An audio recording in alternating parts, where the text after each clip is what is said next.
Olá, seja muito bem-vindo ou bem-vinda neste canal. Para quem não me conhece, eu me chamo Natália, cognominada N Nascimento e autora das obras literárias que estão aparecendo aqui na tela para você. E neste vídeo eu queria compartilhar uma reflexão a respeito daquela conversa de Jesus Cristo com Marta e Maria. Portanto, fica comigo até o final deste vídeo para não perder nenhum aprendizado, reflexão e para não tirar nenhuma conclusão errônea ou precipitada. Antes de eu repartir com você a reflexão que eu tenho em mente, primeiramente eu gostaria que você se atentasse na leitura do trecho que relata a conversa de Jesus Cristo com Marta e Maria. E este trecho que eu vou ler não é o que se encontra no livro Bíblia Sagrada. Isso mesmo, eu vou ler a conversa de Jesus com Marta e Maria tendo como fonte o livro chamado O Livro de Urântia. Por quê? Porque eu percebo que no livro de Urântia há detalhes que não contém no livro Bíblia Sagrada. Detalhes estes que eu considero de suma importância, considero de muita relevância para que haja reflexões maiores, entendimentos melhores, etc. Então peço que você tenha muita atenção no trecho que agora eu vou ler e depois analise a reflexão que eu tenho para compartilhar. A conversa com Marta e Maria. Tinha sido arranjado para que Jesus se alojasse com Lázaro e as suas irmãs na casa de um amigo, enquanto os apóstolos ficariam espalhados aqui e ali em pequenos grupos. Essas precauções foram tomadas porque, de novo, as autoridades judias estavam mais audaciosas nos seus planos de prendê-lo. Durante anos, havia sido costume desses três deixar tudo de lado e ouvir aos ensinamentos de Jesus sempre que ele os visitava. Com a perda dos seus pais, Marta havia assumido as responsabilidades da vida doméstica e, sendo assim, nessa ocasião, enquanto Lázaro e Maria se mantinham assentados aos pés de Jesus, bebendo do seu ensinamento restaurador, Marta cuidava de servir a refeição da noite. Deveria ser explicado que Marta se distraía com inúmeras tarefas pouco necessárias e úteis e que ficava sobrecarregada com muitos cuidados triviais. Tal era a sua tendência. Ao mesmo tempo em que se ocupava com todos esses supostos deveres, Marta ficava perturbada porque Maria nada fazia para ajudar. E, sendo assim, ela foi a Jesus e disse: Mestre, não te importas com a minha irmã me deixando sozinha fazer todo o serviço? Tu não pedirias a ela para vir ajudar-me? Jesus respondeu: Marta, Marta, por que tu ficas sempre ansiosa com tantas coisas a fazer e por que te preocupas com tantos detalhes? Uma coisa apenas realmente vale a pena e, desde que Maria escolheu essa parte boa e necessária, eu não a tirarei dela. Mas quando ireis ambas aprender a viver como eu vos ensinei? Ambas servindo em cooperação e ambas refrescando as almas em uníssono. Não conseguistes aprender que há um momento para tudo? Que as questões menos importantes da vida deveriam receber menos atenção diante das coisas maiores do reino celeste? Pois bem, este trecho que eu acabei de ler a você, como eu mencionei, é extraído da obra literária chamada O Livro de Urântia. E especificamente está contida no documento 162, na seção 8. E se você prestou bastante atenção na leitura, dá pra gente absorver muitos aprendizados. Primeira coisa que eu queria ressaltar, se você se atentou na leitura, você deve ter entendido que era costume Lázaro e suas irmãs darem extrema atenção aos ensinamentos de Jesus todas as vezes que ele os visitava. No entanto, como os pais deles já haviam falecido e por esse motivo Marta assumiu algumas coisas relacionadas aos afazeres ali, tomou a frente dos deveres e obrigações materialmente falando, então o que aconteceu?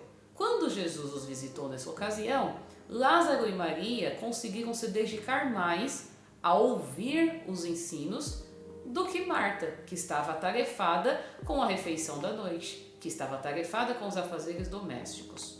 Só que uma coisa me chama muito a atenção neste trecho, que é justamente esse ponto que não contém no livro Bíblia Sagrada, que é quando Jesus deixa bem claro que ambas deveriam ter aprendido o que é cooperação. Ambas já deveriam ter aprendido que dividir as tarefas, digamos assim, é o caminho certo. Ou seja, quem sabe se Maria, antes de Jesus chegar, já tivesse cooperado com os afazeres materiais, talvez Marta não precisaria estar sobrecarregada e poderia participar daquele banquete espiritual, ou seja, ouvir junto de Lázaro e Maria os sábios ensinos de Cristo Jesus. E quantas vezes isso não acontece conosco, não é verdade?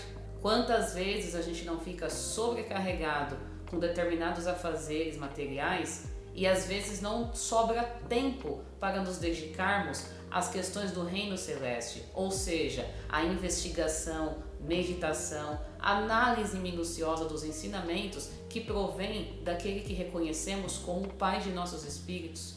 Só que muitas vezes, quando nos sobrecarregamos, é porque tem algum folgado ou folgada por aí que não está colaborando com as atividades diárias. Quer gostemos ou não, somos duas naturezas em um único mundo. Logo, somos como uma moeda. Temos nossa natureza humana e temos nossa natureza divina, mas nosso valor é um só. Isso significa que não importa se são questões materiais ou espirituais, ambas devem ser realizadas, ambas devem ter o seu devido respeito e comprometimento executado. Só que não é isso que acontece no dia a dia. Muitas pessoas se sobrecarregam porque tem outras que não estão agindo com cooperação. Fato é que questões materiais têm menor importância em comparação às espirituais, porque aquilo que é espiritual é eterno e aquilo que é material é temporal, passageiro, efêmero. Porém, não adianta negligenciarmos as questões materiais ao ponto de vamos abandonar tudo que envolve o material para viver só a espiritualidade. Pode ter certeza, quem faz isso está sobrecarregando alguém aqui. Se você parar para analisar a história de Jesus de Nazaré, principalmente aquela que é relatada através do livro Jurante, você vai aprender que ninguém deve ser um peso na vida de ninguém.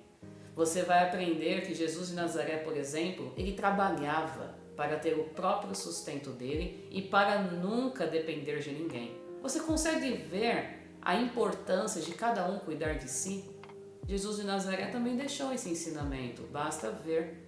Mas as pessoas são mais interessadas, pelo que parece, em questões que denotam ficarem escoradas, ficarem dependentes nas costas de alguém, no lugar de trabalharem e correrem atrás do próprio sustento, das próprias questões. Neste trecho que eu li a você, fica evidente que sim, questões espirituais estão acima de importância quando o assunto é a comparação delas com as materiais. Todavia, é importante entendermos que o equilíbrio é a perfeição. É interessante a gente entender que cooperação contribui para que todos usufruam de benfeitorias. É a mesma coisa, suponhamos, a gente mora com mais pessoas dentro de uma mesma casa. Porque um só tem que lavar a louça, porque um só tem que se preocupar com a limpeza, com as roupas, porque um só. A menos que esse um só não precise se preocupar em trazer o sustento. Mas se ele também contribui para trazer o sustento para dentro de casa, então não é justo que apenas ele se preocupe com todo o resto. Todo ser humano que deixa o outro sobrecarregado não está exercendo a única lei que de fato é útil e importante, que é a lei do amor ao próximo. Aqui neste mundo, todos nós estamos em um processo evolucionário. Todos nós estamos precisando de alimentos espirituais para que possamos tornar nosso espírito robusto, para que ele cresça de uma maneira saudável e assim a gente possa dar bons frutos por onde quer que a gente passe. No entanto, como que um indivíduo vai ter tempo de cuidar de si espiritualmente, sendo que aqui neste mundo de César ele está sobrecarregado justamente porque tem folgados e folgadas que não colaboram com questões daqui. Essa é a maior reflexão que eu quero deixar a ti. Se você ver que você pode fazer determinadas coisas que vão aliviar uma outra pessoa que convive com você, faça. Porque da mesma forma que você está em um processo evolucionário, a outra pessoa também está. Ambos necessitam de conhecimento espiritual, ambos necessitam de um momento de descanso, tranquilidade, mas não é justo deixar uma pessoa com todas as tarefas, materialmente falando, e a gente simplesmente ir lá cuidar da nossa espiritualidade. Pode ter certeza, enquanto tem alguém fazendo X, tem alguém segurando o abecedário todo. Então, é interessante a gente se conscientizar que para uma engrenagem fluir, a outra está girando junto. Por isso que Jesus ensinou: dê a César o que é de César e a Deus o que é de Deus. Isso significa que César simboliza tudo que envolve este mundo da matéria. Deus simboliza tudo aquilo que envolve algo que transcende a matéria, ou seja, espiritual. César é César, Deus é Deus. E a nenhum momento Jesus ensinou que não devemos dar a César o que é de César. Pelo contrário, ele ensinou que tem que dar. Ou seja, se temos nossos compromissos materiais, honremos. Se temos questões espirituais, vamos honrá-las também. Mas esse negócio de deixar uma coisa de lado, negligenciar a tal e ainda se escorar no pretexto de que eu estou cuidando do que é mais importante, isso não é certo. Questões espirituais têm mais valor do que as materiais. Só que o fato de ter mais valor não significa que questões materiais não tenham nenhum valor. Você entende isso? Então, vou dar um exemplo. Você tem o seu matrimônio espiritual, ou seja, você tendo uma vida consagrada, fiel, unificada com o Espírito Santo, o famoso Espírito Sagrado. Ele é o marido de todos aqueles que querem viver uma vida em santidade de espírito. Todavia, se você tem um matrimônio, carnalmente falando, não negligencie este. Ou seja, eu vou largar meu cônjuge em casa lá sozinho, eu não vou fazer determinada coisa com ele ou com ela, porque eu tenho coisas espirituais a resolver. Toma vergonha nessa cara e honra o teu cônjuge que está aqui, porque você escolheu ter esse compromisso com ele ou com ela, ok? Não adianta ficar querendo extinguir questões materiais com o pretexto de que existem coisas maiores. O fato de algo ter mais valor não exime o valor que outras coisas têm. O fato de uma coisa custar R$100 não significa que aquilo que custa 10 perdeu o seu valor. Você entende isso? Então, a gente precisa se conscientizar. Questões espirituais têm sua importância? Óbvio, mas a gente também tem questões materiais aqui. Outro exemplo, nossa verdadeira casa no sentido espiritual é nossa mente. Cuidemos da mente, temos que cuidar dos pensamentos, temos que analisar aquilo que passa aqui para que a gente não venha cair nas malhas do mal. Todavia, a gente não tem uma casa física. Todo mundo mora em algum lugar, nem que seja um barraco de madeira, não deixa de ser uma casa física. Então, da mesma forma que a gente cuida espiritualmente das coisas, a gente tem que cuidar das coisas materiais também. É um conjunto, é um equilíbrio. O equilíbrio é sinônimo de perfeição. Todo excesso, presta atenção nessa frase.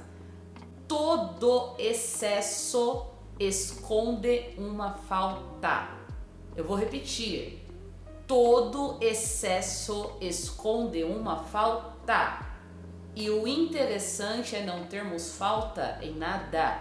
Ou seja, temos compromissos materiais, vamos honrá-los. Temos compromissos espirituais, vamos honrá-los. Não tem isso de desfalque, tem que estar aqui, alinhado. As coisas têm que se encaixar.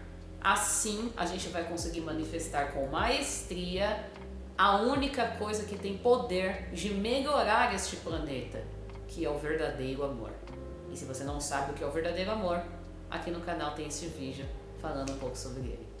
Enfim, eu espero que esse vídeo tenha lhe agregado informações, reflexões e espero que ele tenha feito você compreender que não existe isso de deixar uma coisa de lado para viver outra. Temos que ter equilíbrio. É como disse Jesus nesse trecho que eu li.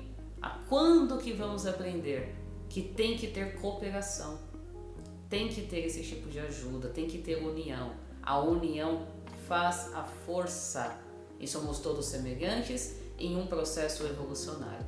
Eu vou ficando por aqui, agradeço pela sua atenção e até os próximos vídeos. Tchau, tchau!